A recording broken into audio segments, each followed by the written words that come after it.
माशाअल्लाह प्रोफेसर साहब दारुल-उलूम महमूदिया रिज़वी की तारीख़ आपके सामने बयान कर रहे थे। अल्लामा मोहम्मद इकबाल रहमतुल्लाहि ताला अलैह की बारगाह में एक शख्स हाजिर हुआ। उसने बड़ा नाम सुना था आपका, बड़ा तज़किरा सुना था। जब वो आपकी बारगाह में आया तो उसने थोड़ा सा नाराज़गी का इजहार किया। अल्लामा साहब ने पूछा कि तेरी नाराज़गी की वजह क्या है? उसने कहा, मैंने आपका बड़ा नाम सुना था, बड़ा तज़किरा सुना था कि आप बड़े आशिक़ रसूल हैं, बड़ी कुरान से मोहब्बत करने वाले हैं, लेकिन जहाँ आकर पता चला कि तुम्हारे अंदर वो कमालात तो नहीं हैं जो मैंने सुने थे।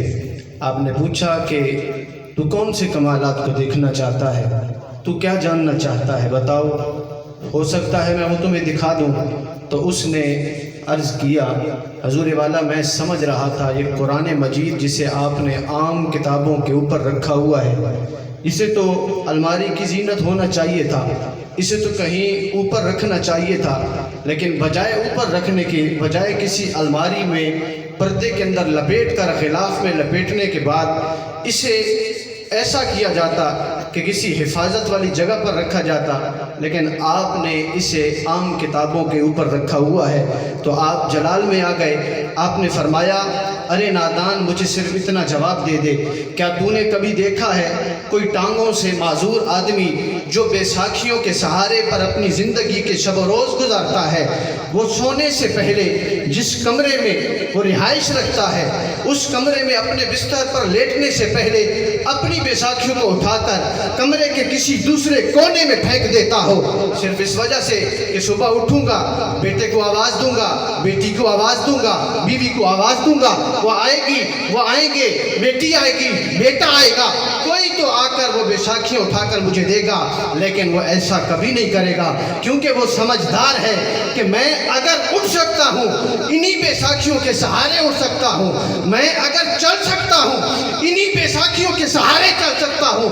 अल्लामा साहब फरमाने लगे, नादान, तेरे रब ने तुझे कुरान इसलिए नहीं दिया कि तू इसे अलमारियों की जीनत बना के रख, तुझे कुरान इसलिए नहीं दिया कि तू इसे सबसे ऊपर करके रख, बल्कि तुझे कुरान इसलिए दिया कि तू इसे अपना सहारा समझ।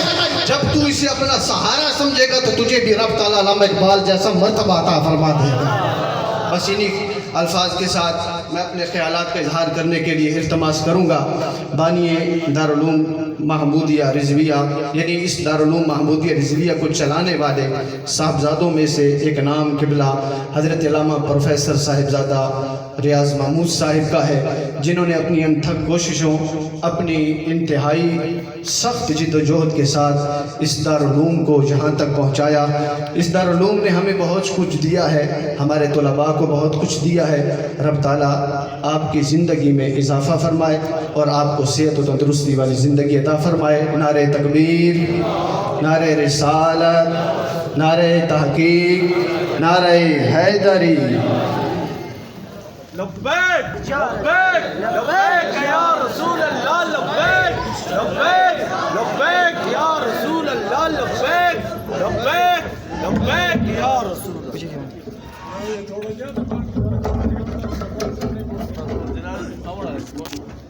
खबर है जी,